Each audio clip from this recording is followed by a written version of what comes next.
Hi, Zach. So good to see you. Why don't you age at all? Thank you. My husband's a DP. Oh, your husband gave you a beautiful lighting setup. Look at mine. Mine's shit. Zach, can you give us a recap of your life in the last 3 years? Since I saw you? Yeah. Well, I just wanted to say, first of all, that you were the very first person I ever heard that was making a podcast. I mean, I don't know if you or Mark Maron came first, but you're like the original OG. Well, Mark came first. I started in 2015 because I wanted to talk to strangers. I've always enjoyed radio. I didn't have any intention of it becoming more than just an odd hobby. I just remember, like, before everyone and their mother, including myself, had a podcast, you were the first person I ever associated with it. And I think you're probably the first podcast I was ever on. So I just wanted to give you a shout out because I just think that's so cool. In my mind, you and Mark Maron were the first people I ever heard of that were doing this. And I had a lot of fun when you and I did it last time. So thanks for having me back. Thank you so much for being here. And what's really nice about that compliment is that it really does feel lame now to say that I podcast. Well, you're the OG. You're allowed to brag about your podcast. Even I feel a little bit like, well, we do of course you do a podcast. I know. Of course you do a podcast. You know, we started ours the day the lockdown started. And it became a real help for us to have this like scheduled laughter session. Yeah. I do it with Donald Faison, who's my best friend, and we do a Scrubs rewatch podcast. I didn't know it was going to be this, but it was better than any therapy I was in. It was like we knew for an hour and a half we were going to crack up. And reminisce. And nostalgia. And get to be together, yeah. Yeah, nostalgia and laughter. It was like a club. Again, we thought our moms and a few mega Scrubs fans would listen, but we didn't know that it would be successful. But we love it. I honestly think I get more out of it than my therapy appointment every week because it's like scheduled for an hour and a half. I'm going to laugh. With someone who knows you so well. Yes, exactly. We have the same sense of humor. We did like a decade together of inside jokes and stuff that only he and I know about and laugh about. So it's really special. And I often think of you because my experience with podcasts all started with you. I love it. How would you summarize your new movie, A Good Person? I'll give your audience a brief story. I have a new film called A Good Person, and it stars Florence Pugh and Morgan Freeman and Molly Shannon. And it's actually coming out into movie theaters on March 24th, which is amazing in this day and age when they actually let you put your movie out in theaters. Yes, it is. Congratulations. So please go, everybody. It's a drama with a lot of humor. That's sort of my favorite thing to experience as a viewer myself. My favorite genre is laughing, and then you break my heart, and then there's hope and laughter at the end and the promise of a better future for these people. I had a lot of grief over the last 4 years and a lot of loss. And I just decided to write something that was really authentic and me. It's not about me, though, but it's about dealing with grief and loss. It's about actually a car accident that happens that results in a death. And it's about the two families related to that car accident. And both Florence's character and the man who was going to be her father-in-law, by circumstance, by fate, end up in the very same AA meeting. And just as she sees him and is about to run out, he pulls her back in. And she says, there's a zillion other meetings. I'll find one. And he says, I know how hard it is to get here. I have 10 years. Don't leave because of me. And he pulls her back in. And it's about this friendship that develops between Morgan's character and Florence's character, and how they both, who were suffering and grieving alone, come together to help each other stand back up. And that sounds very heavy, and it is at times, but there's a lot of humor in it, and that's sort of my quick pitch about what it's about. And Molly Shannon plays Florence's mother. I imagine that you are, for lack of better phrasing, an actor's director. Yeah, definitely. I would love to direct someday. I don't know if I have the skill set or the courage, or I wonder if I'm a little too lazy for the endeavor. It's definitely not good for laziness, but you definitely have the experience, and you have the best thing, I think, which is you've been directed by both good and bad directors, and you know what works for people. So much of it, I mean, this has been said by directors way fancier than I, but so much of it is casting. Because if you cast it right, then all you're doing is pretty much not getting in their way. You know what I mean? You know, if you have Morgan Freeman and Florence Pugh, they're both going to be so incredible just from take one, that the only thing you're really doing is steering it a little bit, steering the ship. you're always looking at the macro, the whole piece, whereas an actor typically is looking at the scene. They're trying to do their best for the scene. But you are the conductor of the orchestra, and you have to go, that was incredible. And I always phrase it like a question because we're in a conversation, I'm not a dictator. I say, maybe Morgan, do you think he should be angrier here? Because the next scene we're going to is XYZ. I wonder if we should try one a little more furious. That's kind of what I'm doing. I think the conductor of the orchestra analogy really helps me describe it to people because think of like Florence is like the most amazing first violinist ever. And I can't play the violin like that. But I can certainly say, can you play a tiny bit softer here so I can hear the oboe? I've only had that experience once with a director where I was told when we were making Overboard that perhaps I shouldn't be quite as emotive because there is a scene coming up, truly like providing the structure that I had forgotten about. Yeah. And he even at one point told me also, Eugenio has this moment and that will be his. And I was so appreciative of that kind of honesty, of that perspective. Yeah. Because you're exactly right. You're focused on the truth of the moment and the sincerity of the moment. And especially, of course, as you're shooting out of order, losing the larger focus. That's what you want. Directing a movie is like, if you have 27 days to shoot a movie, it's like you're throwing a wedding in a different location every day for 27 days. And so you, the director, are the wedding planner. And your actors are like the guests. You don't want them to see the chaos behind the scenes. You don't want them to know that the Teamsters are so pissed off because of something and the makeup lady quit. Or, directing a movie is just always mayhem. So you create this environment where your actors come to set and they don't need to know any of that mishigas. They're just present and you want them to be their best selves. You want them present in the moment for the scene. But also, their job isn't, some do just because it's their nature, but their job isn't to look at the whole macro of the film that you're shooting out of order. It's your job to remind everyone where they're at, where we are in the movie, where we're going to next, where we just came from. And also, you don't know what everyone's going to bring. All of a sudden, someone makes a really cool choice. If the other actor doesn't compensate for that really interesting choice, you then need to help steer that actor so it all makes sense in the scene. And of course, you're dealing with very, very sensitive people. I mean, the stereotype of actors, whether they're famous or it's their first job, is accurate. They're very sensitive people, and you have to be tactful because they're opening their heart and being so vulnerable to you, whether it's a comedy or a drama. And you don't want to inhibit any of that. You want to encourage that. So you're creating a space. Scrubs was the perfect environment because we did 9 years of it. We were so comfortable. It was all the same crew. It was all the same cast. It was the ultimate safety net. You could do no wrong. And so you could go so far out on a limb and be so crazy or make such bold choices because you knew no matter what, no one was going to make fun of you. No one's going to laugh at you. And of course, the showrunner, Bill Lawrence, was only going to choose the best stuff. We would make very brave choices that were sometimes, when they worked, were home runs and became like some of the most famous moments of the show because we were so free to just be playing. I envy that experience, that idea so much. I've definitely had some jobs where I have felt terrified. Yeah. Just terrified. And it made for a miserable time and a lot of self-doubt. Yeah. And you can't create anything in that space. Yeah. Worthwhile. Yeah, it's true. I look back at some of those projects and I am slightly embarrassed about how boring my performance was. No, I get it because you didn't have an environment. You're in your head. You don't feel like you have a safety net. Yeah. I think the ideal director makes you feel protected and safe so you can do no wrong. If your choice is too broad and crazy, don't worry, I'm not going to use it. If you're sobbing in the moment and it's beautiful acting, but not really right for that moment in the movie, don't worry, I'm not going to use it. Just like I create an environment where there's no bounds. You're free. That's what I like as an actor. I would love to work with you. You're hired. Oh, man. You're hired. It truly kind of makes me a little emotional to think about just the loneliness, I think, that I felt at times being on set, doing something that I love, that I felt incredibly grateful for, but also just filled with so much self-doubt. Yeah. It's a part of what we do. I mean, other art forms, you're making something and then putting out there. And of course, that's incredibly vulnerable too. I mean, I'm not in this movie A Good Person that I'm releasing, but it's so me. It's so my heart. It's such a vulnerable thing to do.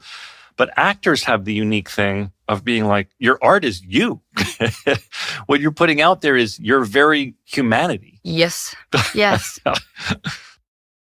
If you could live anywhere in the world for a year, where would your study abroad program land you? Wow, that's a great question. I've never been asked. It needs to be somewhere warm and sunny because I have a little bit of, I don't think I have seasonal affective disorder, but I definitely notice that my spirit is better in the sun. I can't do gray and rainy. I was nurtured in moss. I know Sarah Chalk, who's my co-star in Scrubs, is from Vancouver, and she's like, I love the rain. Rain is my life. I'm not that. So I'm going to choose the Caribbean. I would like to live in the Bahamas or the Caribbean for a year. On a boat? Yes, I would love to live on a boat. A sailboat or a motor yacht? A motor boat doesn't have to be a giant yacht, but if we're daydreaming, sure, it's a big yacht. And I have lots of cool people on there, and I write and appreciate the beautiful warm water and get to know the local culture and food. Wake up to waves lapping against your portal. I always say to my accountant, if everything goes awry, how much would I need to live in the Bahamas as a jet ski rental guy? Yeah. Yeah. 100%. It's funny that I am very similar, needing to think about the bare bones of joy. Yes. If all goes awry. Yeah. For me, it's sun and friendship and family. Those are my bare bones. I've been intrigued lately by the different interpretations of patriotism. What's your relationship with that idea? I guess I do feel patriotic that I always imagine I'll live in the United States. And it's also tied to this is where my family and friends are. And they're such a big, important part of my joy.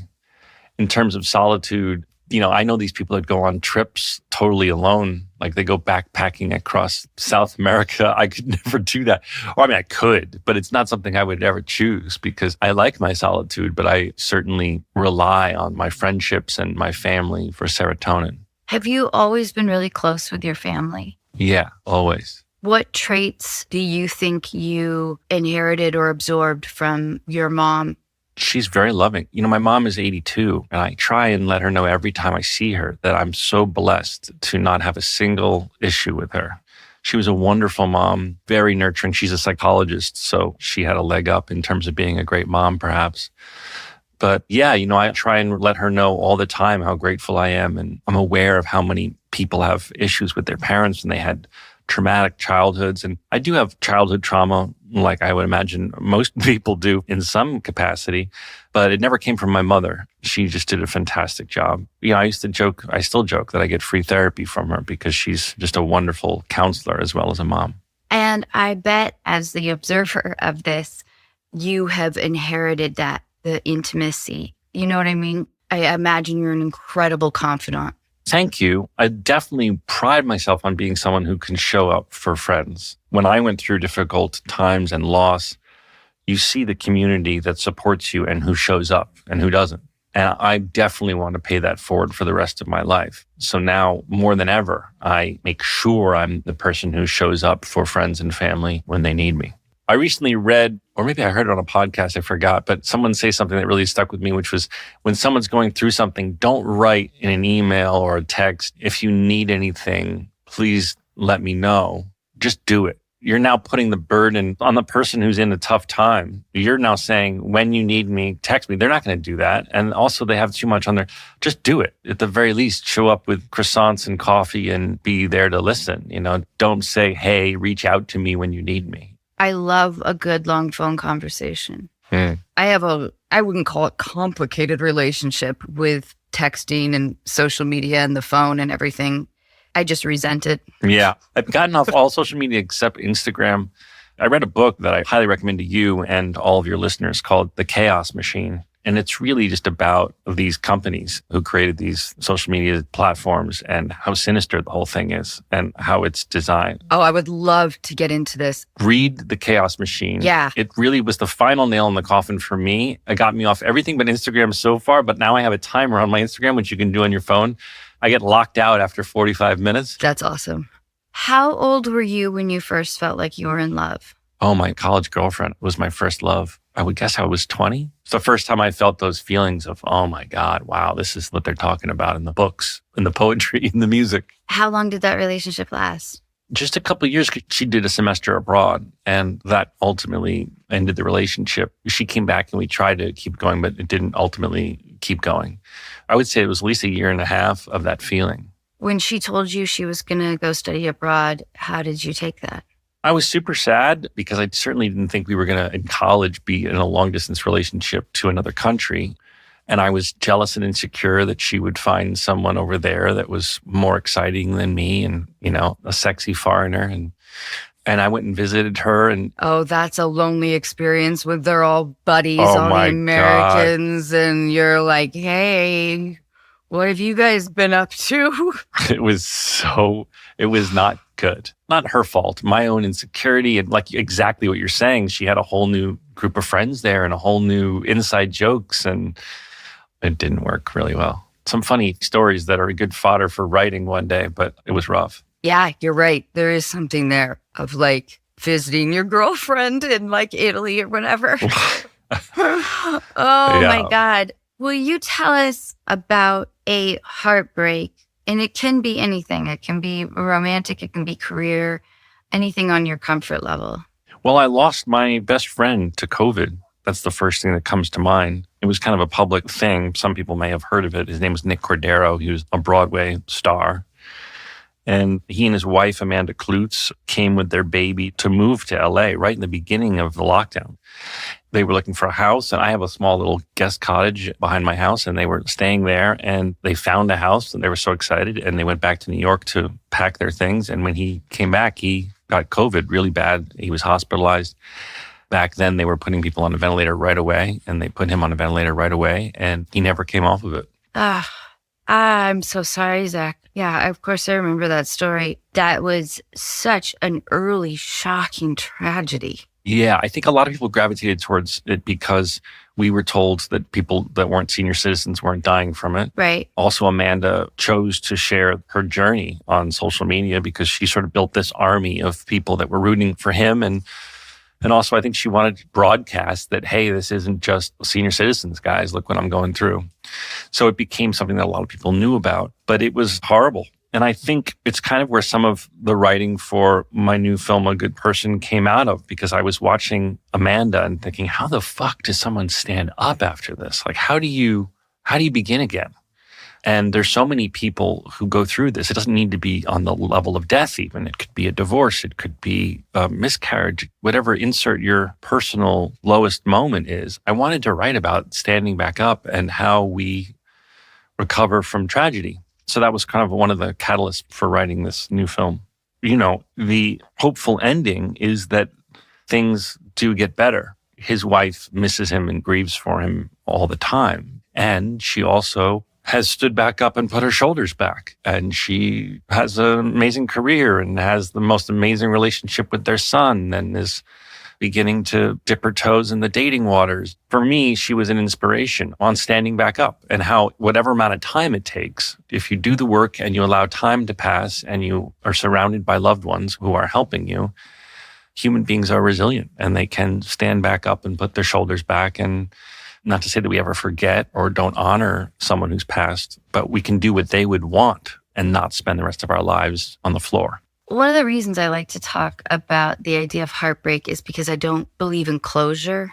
You mean that it's never fully closed? I feel like there's scars that help us become more human, that frequently in life, we never get the full satisfaction of resolution.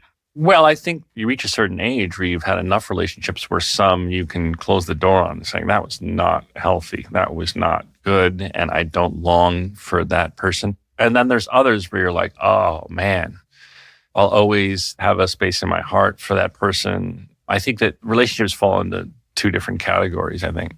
I guess in my experience, the wrestling with being forced to be all right with not having all the answers for why things shook out the way they did. Yeah.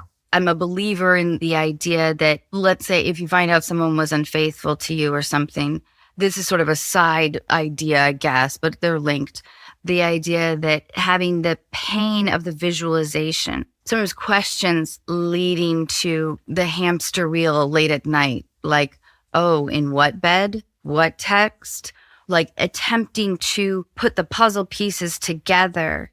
I just don't know if it's ever that satisfying. Yeah. Or the pain of death, of like someone close to you dying and reflecting on what you wish you had said or wish you had done. I think that you sort of have to settle something within yourself that some stuff just won't get answered.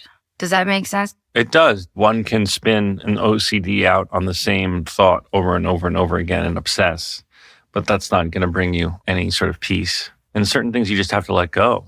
I think people clutching on, they still want to have that final conversation, or they still think there's going to be some conversation over coffee that's going to give them quote unquote closure. I think that's still, and it's just my opinion, is someone who's still hanging on and not letting it go, letting it float down the river. How do you reflect on yourself in your 20s and then 30s? As the years go by, you really get so clear on what you like, whether that be in relationships or where you want to live or what lifestyle makes you your best self. I think in your 20s, you're just trying everything, or at least I was, for better or for worse. It was just kind of like a buffet where you're sampling, let me try this crazy relationship. Let me do this stupid drug. Let me just be 1,000 ways. I guess I'm not the average person because most people then in their 30s settle into a family and marriage, and I haven't done that yet. But I can say in my 40s, I'm so clear, lucid on where and how I'm my best self and on setting boundaries on how to let myself be who I am. Yes, I'm grateful. I don't know how accurate my own reflection is, but I feel like in my 20s, I was jealous and competitive, self-absorbed, fun, spirited, driven, but foolish. And I'm grateful to be 46. Me too. I really am, because I think I'm finally so clear on what works for me, what doesn't work for me. And I think if you're a lot younger than us, you can choose this sooner than 46, 47.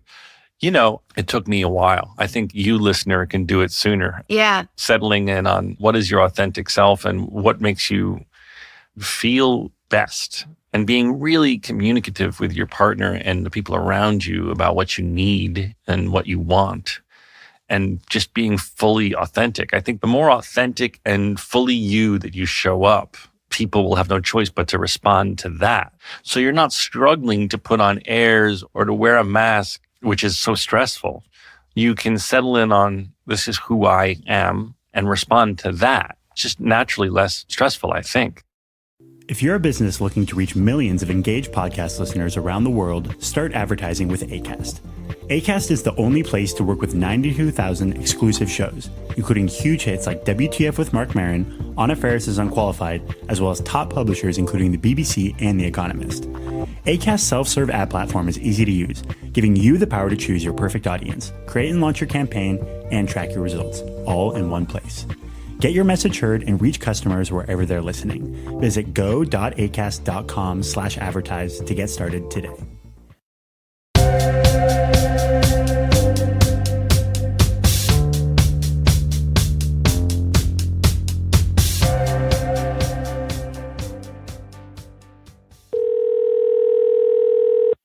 Hey, Lena. Hi. Thank you so much for your letter. I'm here with Zach, who is just an incredible person, and we're really excited to talk with you. Will you tell us what's going on? Yes, thank you for having me on. It's great to meet both of you. So I am an adult with much, much younger siblings. So I have a brother who is 20, and he just had a kid. The kid is 1 now. And my sister is 13. And all of them live at home with my parents. So on its best days, I think it's like a fun, blended, mixed family. But I think that because I'm so much older than my siblings, I really have trouble connecting with them in some ways. My sister, for instance, she secretly had a boyfriend for about a year, and she never told me about it. It seems that they just broke up. And I don't really know what to say to her. Did that hurt your feelings that she didn't kind of confide in you? Not really. She talks about him a lot. She says, oh, I have this friend and he's really smart and he knows so much about soccer. So I think that like she might have trouble admitting to herself that she has a boyfriend. It's interesting. Her friends, her 7th grade friends, they all really like me. One of them was telling me about her boyfriend and she showed me a picture of him and she goes, don't you think he's really hot? And I told her, you've showed me a far away picture of a child because it's true. She showed me a picture of a 12-year-old from very far away. And so that's sort of where I get my information, right? When they're all in a group. I was home for a while because I have a remote job. And they love to come to my room while I'm working and they love to talk. So that's where I got like a little bit more information about my little sister and her boyfriend. But it didn't really hurt me because it seems even when she's with her friend, she has trouble admitting that he's her boyfriend, even though they are all like, yeah, no, they've been dating for a year, if that makes sense. And you mentioned in your letter that your sister isn't embracing of the 1-year-old. No, she has trouble with the baby. I think it's partially because she's so much younger than me and my brother that she's always been the baby. And our parents are obviously older when they had my sister. So there was a little bit of that. She just hasn't been around a lot of children who are younger than her.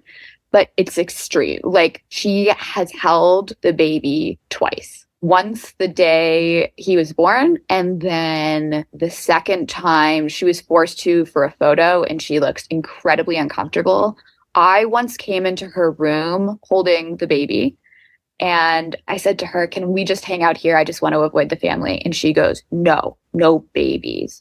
And then I come back like an hour later holding the baby and she goes, why do you like it so much? We were having a little trouble for a while having her use like human pronouns for the baby. Lena, do you mind? This is kind of a sticky question. I have 2 of them. Who told you that little sister, let's call her, Zach, you're good at naming people. What's a 13-year-old's name? Catherine. Catherine. Who told you that Catherine's only held the baby twice? Oh, she has. She's told you that in almost a boastful manner. Interesting. Yes. Okay, that's like a source of getting attention then from you to a degree or from her parents. Do you know what I mean? If she's like essentially boasting and saying things like, why do you like babies? And because you were the older sibling, there's almost a parental unit idea in your position. How frequently do you see your family? Like, do you feel like the visiting aunt, essentially? I do sort of feel like the visiting aunt sometimes. The interesting thing is also that the age gap between me and my sister is the same as the age gap between Catherine and the baby. So she was in kindergarten when I was a senior in high school. I think what first comes to my mind is that she always thought she was going to be the baby, I imagine. And all of a sudden, she's been supplanted as the baby in the family. And I bet that baby gets a lot of attention from everyone in the family. That's just my unqualified guess, is that she's resentful of the baby and the amount of attention it gets from everyone in the family. The task will be how to make her feel included and find her on her own level. You know, my mom's a child psychologist, and one of the things she used to do with play therapy was you never lead the child into what they're going to play with. It's a room full of toys. You follow them to see what they gravitate towards, and then you get on their level and ask them if you can start playing with whatever toy they've chosen. Obviously, then they start doing some talk therapy about that. But in your situation, I wonder if there's a way to find her on her level and how to incorporate the baby into her life at her level. Do you know what I mean? Yes. So the one thing that has sort of been kind of promising is very, very into soccer. So she plays with 4 different soccer teams. And so since the baby has started walking, she bought him a soccer ball. There you go. That's exactly what I'm talking about. Again, the podcast is called Unqualified, so don't listen to a fucking word I'm saying. Or me. If you enroll her in like, we need your help. We want to teach the baby soccer. Will you help us? And then the baby comes to her soccer game dressed in, the uniform and like, he's rooting for you, Any way that you can meet her where she's at with the baby, I imagine would be helpful. Does this issue trouble your brother and your parents? When you try to simplify a complicated issue into a letter, a lot gets left out, right? My brother really doesn't engage with his son all that much. it's a thing where he does have partial custody, but what that ends up being is like a burden on my mom and then me when I'm back. I do not have the best relationship with my brother. I would just say it's pretty non-existent. Before the job I have now, I was a preschool teacher. And so, for instance, the last time I was home, I was like, hey, I think it would be easier if you held the baby this way rather than the way you're holding him because he's just squirming too much. And if you have his legs between your hips, that will be better. And he just grunted, placed the baby on the floor, and walked away from me. Oh, boy. And she is incredibly kind to him. She constantly engages with him, my sister Catherine. She is always like, do you want to come play soccer with me? Do you want to be the goalie? In a way that I'm like not able to, because when I'm home, even if he is home, I am the one watching the baby, not him, or my mom is the one watching the baby, not him. Oh, so your presence is kind of resented, probably because you've left. It is complicated because your brother is a child, raising a child, behaving childishly, living with your parents. And if there is his own issues in terms of his ex, I'm assuming, I don't know where that lands. Do your parents express grievances in the family dynamic to you? Yes. Oh, okay. So let's think about that for a second. Who do you talk to mostly? Or who's kind of unloading on you? My mom. Yeah. I mean, that's what happens. It's totally normal.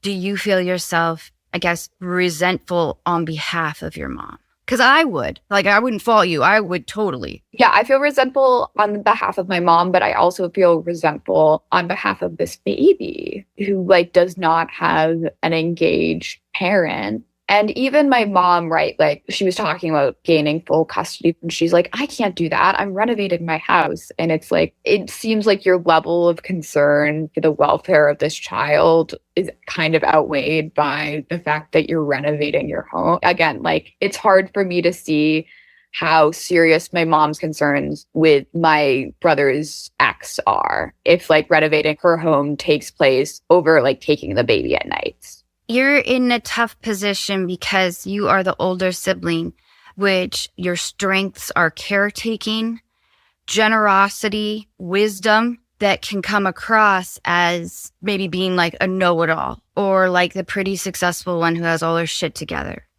And you're absorbing your mom's stress. I want you to be able to be close with them. I don't know if you can necessarily change Catherine's attitude towards the baby. I think Zach's idea is brilliant of just kind of letting them lead. Your brother, I totally understand the idea of like, oh my God, why can't he get his shit together? But I don't want him resenting you.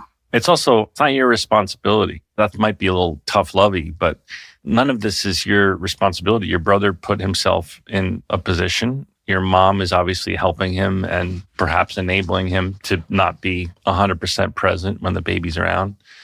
You know, all you can do is show up and be the kind of person you want to be, your authentic self. And if you were my sister or my best friend, I would say, look, you can only do your best. This is not your responsibility. You know, I know it's hard to be around, but it's too much for you to ask, especially since you're not there all the time, to have to micromanage these dynamics. And to be the problem solver. Yeah. Because you won't be able to. Yeah. Even if you lived there, you wouldn't be able to. Yeah. You're not going to make a 20-year-old father. You know, he's a kid. I mean, gosh. And he went through a divorce. I mean, these are big problems, but they're not your problems. I mean, I think you can go and represent a healthy attitude when you're there. But I would also be easy on yourself trying to take on the responsibility of all these characters. I wonder if, even though it's always really fun to have a good vent session, because your mom is probably leaning on you to unload, which people need to do. How frequently do you guys talk? We probably talk like twice a week, but for an hour maybe.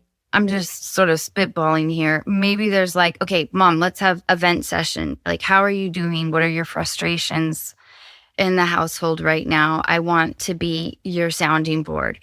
But I would limit that and I would label it something so it can be contained. And you don't necessarily need to give her advice because I do think she probably just needs to talk about her daily frustrations. But ultimately, she loves her family. She loves her grandson. She loves her daughter and her son and wants to be protective of them. Are you geographically close? No, my parents live in the middle of the country, and then I'm on the coast in a big city. I wonder if you can start to cultivate, if you want to, if you can start to cultivate relationships with them independently. If you can call your brother and say, hey, I just wanted to check in with you. I miss you. I love you. How are things? And he might not call you back. He might not respond, or maybe he'll be like, fine. But that's the slow process of one avenue to go, which may be the right one, is to cultivate them all individually. Yeah. To call Catherine when you're in town, do something with her. Or even better, the ultimate thing would be to have her visit you. Oh, yeah. If you're serious about podcasting, Acast is serious about getting you paid. With millions of dollars paid to our podcasters, we're the best in the business in helping you make money from your craft on your terms. From ads and sponsorship by the world's biggest brands to getting paid directly by listeners through Acast Plus with subscriptions and one-time purchases, Acast offers more ways to earn revenue than any other platform. Join Acast with a 3-month trial of our paid plan using the code JOIN. Just visit go.acast.com/join. I have a brother that's 10 years older than me. And when I was 8, he was off to college and never came home. And he was the coolest person in the world to me. And I looked up to him, and he moved out to LA. He was going to UCLA, and he was surfing, and it was just like a fantasy character. Like I'm sure you are to her. Be open to the possibility that you guys could have the greatest bonding thing ever if you made her feel special at some point. Maybe it's not 13, maybe it's 14, with a trip to visit you for a weekend. And you take her on fun adventures. I'm not saying you have to, go do crazy things with her. But to me, in my age, I just felt like so adult and so cool to be on a weekend trip to visit my brother and his friends. Totally. She won't express it. At least this is how my stepdaughter, she wouldn't express her excitement, or it was too vulnerable for her. But I now realize that she was totally thrilled. She was giddy on the inside. That makes sense. She just doesn't seem enthusiastic about spending time with me or doing anything. I was like, do you want to do a soccer camp in the city that I'm living in this summer? She goes, no. And she thinks that I'm nerdy. And I mean, she says this all in a very joking way, but I do not think that I am cool to her. I think I'm a little too grown up. And I think that was part of the thing that I was seeking in my advice, is how to be more of a sister and how to be less of a grown up. But that's where I think you're wrong. And the evidence is her friends. So this is her defense mechanism. Oh my God, you're such a nerd. Why do you even like that thing? I don't think in her heart of hearts she believes that at all. I mean, Lena, you're beautiful. You're successful. You live in a big city. She is probably in awe of you, and she's probably really intimidated by you. Yeah, I think so too. I mean, she's your little sister and you live in a big city. And I just think if she's acting like she wouldn't think that was cool, I think she's fronting. Who wouldn't want an adventure, at least for a weekend? And I really think that her boasting that she doesn't like babies, I think that that's a little bit of a show. I think it's a way to get negative attention. My stepson, for a couple years, he had zero interest in my son, who is 5 years younger, 6 years younger. And my son was like, oh my gosh, you're the coolest. It has changed, and it will continue to change. They're close now. They have more common interests. But I also think that was my stepson adjusting to not being the youngest, and also this new entity in his life. So keep that in mind. Truly, the evidence that she worships you and she wants to be in your life, she has no idea how, is because of her friends. And I wouldn't take the summer idea too personally. That's just hard when you're at that age and the thought of being away from your friends all summer. Yeah, that's daunting. Yeah. Summer, or whatever the length of the camp was, that might be too daunting to her. It was a week, but I get what you mean. Okay. I would try shorten it. Say a weekend. My friends and I are going to do X, Y, and Z. You can come with us. It's going to be so fun. Will you please come? I want to show you where I live. And I mean, if she says no to that, then you're going to just have to be patient and wait till she gets a little bit older, I assume, because I think there'll be an age where that will be the coolest thing in the world to her. Totally. You might have to be patient and maybe it's 15. I don't know, but there'll come a time. And I wonder if like you can open up the door by saying, hey, I want to do something, because they are at that age all about their friends too. And especially it sounds like she's a part of all these soccer teams. So she is not like a solitary girl like I was at 13.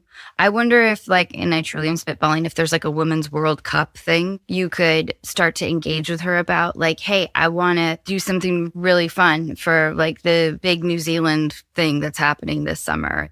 You'll get rejected, for a minute. Yeah, don't quit when you get rejected. That's important too. Don't take it personally. Yeah, it's hard. That's the hardest part. Just keep trying. Eventually, you're going to find the thing, and she's going to clock that you're trying. Yeah. Don't give up if you get rejected. That's where I really messed up with my stepdaughter. Like, I took the rejection early and hard and... Personally. Yeah, and then I stopped trying. And then finally, I kind of came around and sort of gently tried to work my way in again, mostly by giving her awesome pairs of shoes. There's always the way of buying her favor with shoes. If all else fails, buy her expensive shoes. Yeah. But, I admire that you have the strength to want to proactively make the whole dynamic at your family home healthier. But I don't think you can do it instantly or without some patient, gentle, individual persistence. Yeah. All you can manage is your own self. So just remember that. Like, you're not going to change your brother. You're not going to change your parents. You're not going to change Catherine. You're not going to change the 1-year-old. All you can show up for is, who are you being around all these people? Who are you being as you relate to all of them? Don't even begin the ridiculous task of trying to change any of the other players. All you can do is change who you are and who you show up as for all these people. Yeah. And the more I think about the individual approach, I wonder if you could send your brother like a funny memory or like, hey, thinking about you. I'm really proud of you.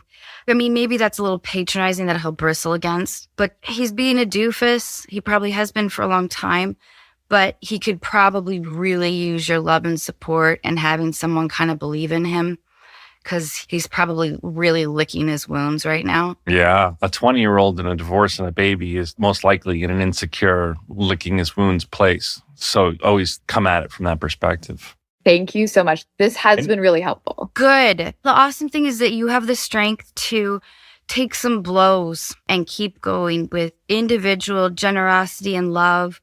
Lena, I bet you miss them, and I know you want to help. I know your intentions are solid. Thank you. It was very nice to meet both of you. You Thank too. you. Bye, Lena.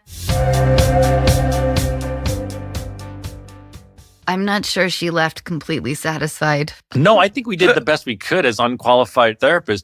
I thought you gave great advice. We have a thing on our show because it's called Fake Doctors, Real Friends, where we tiptoe around giving advice. But we're always like, please consult a real therapist. We are fake doctors. We are not real doctors. Analogous to your thing of being unqualified. But I always feel the need to be like, this is just one idiot's 2 cents. I am 47, so I've been around the sun a few times. But please take it with a half a grain of salt. Do you have in your back pocket a memory of really good advice you've been given or really bad advice? The best advice is, I think the most simplest advice that I've been given that always helps me is, this too shall pass. And you have to think of that as when you're in a joyful moment and you just feel like, holy shit, I'm Xing naturally on life, savor it because it'll pass. And when you're in your lowest moment, it's horrible, but be with it because it's going to pass. I made up this own visualization in my head of like being in a beautiful spot on a river, and it's just perfection. It's like you can hear the waterfall through the rocks and you can hear the birds, and it's just perfection. And then you see this charred, gnarled, burnt trunk, a branch of wood floating down the river, and it's really ugly and nasty, and it's ruining the whole spirit of this perfect environment. But it's moving. And depending on how fast the water's moving, it could be there for 30 seconds or it could be there for an hour, but it's still moving past you.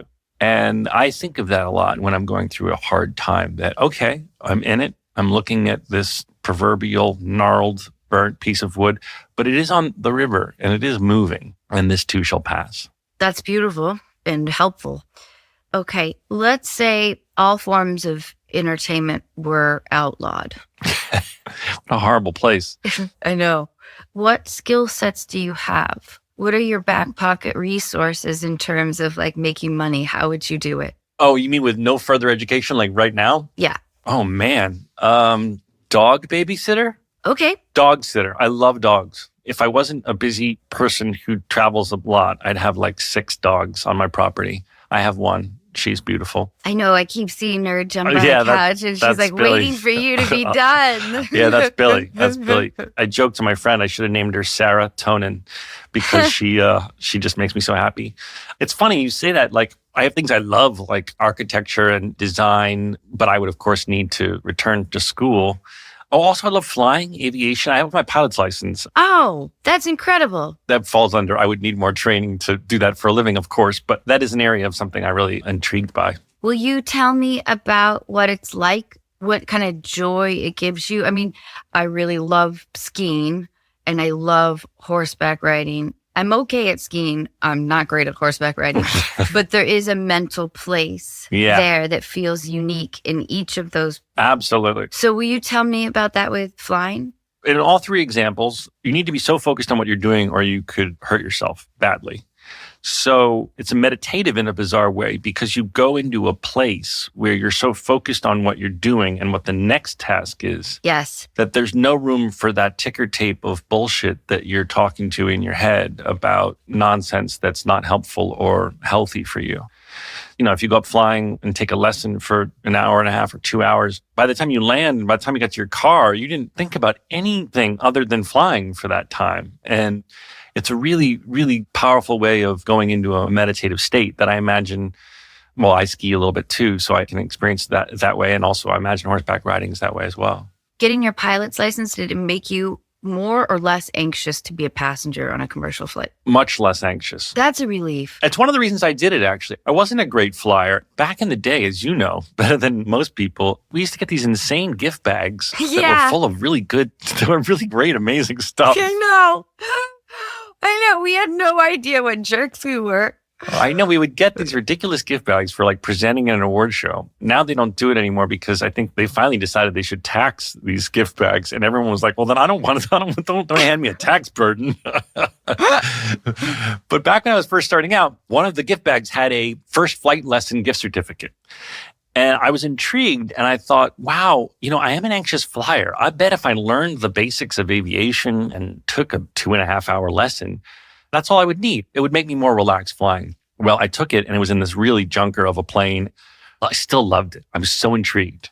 And then I thought, wow, if there was a school that taught in like planes from this decade, I might actually take a few more. So I did that. I found a school that had planes that didn't look like antiques and then got really into it and then kept going and then got my private pilot license. And it definitely made me way less afraid to fly because I knew what was happening. I knew not to be afraid of turbulence and I knew what the different noises were and all that stuff. That's amazing. It's inspiring to me. It feels like something that I would like as well. Oh, I really recommend it, even if you just take one lesson, because you go up and, first of all, it's just such a unique experience. You're flying low and, the commercial planes just go right up to the 30,000s of feet. Whereas in private flight, especially in propeller, not jet flight, you're flying, anywhere from 3 to 12,000 feet and you're actually seeing the country. And it's so cool. And it's a really unique perspective that you only see if you try it. Do you collect anything? Cameras. I'm a bit of a camera geek. I have lots of cameras, both film and digital. Do you process the images yourself? I used to. When I first moved to LA back in 2000, I would go to a darkroom. You could rent a darkroom space. And now occasionally I'll shoot film and I'll send it into a lab. I don't do it anymore. But now I have so many cool digital toys that, 99% of the time I'm shooting digital. Have you ever written a fan letter? Wow, that's a good question. I think to Quentin Tarantino, I did. I typed it out on my typewriter because I thought that would be eccentric enough for him to actually read it. I think that's the only one. Nowadays, you can write someone a DM if you can find them. So I've done that before, like a filmmaker who's made some amazing movie that I was just blown away by. I wrote him a DM. Do you mind mentioning the film or the filmmaker? It was The Worst Person in the World. Have you seen that film? No. Oh, you have to. Put that at the top of your list. When was that? It was 21, I think. Okay, worst person in the world. I will. I think it won Best Foreign Film at the Oscars. Joaquin Trier is the filmmaker's name, and he's spectacular. And you will love that movie. It just blew me away to a point where I went, I don't know if this guy's ever going to see it, but I'm just going to send him a holy shit, you're so talented message on Instagram. And he replied and he was so thoughtful. I have really enjoyed this. Me too. You're so fun to talk to. It feels good to like have an evolution. Yeah, a good bookend. I feel in a much healthier place than when I first saw you. Me too. Yeah. I so appreciate you, Zach. Thank you. I appreciate you. Zach, thank you so very much.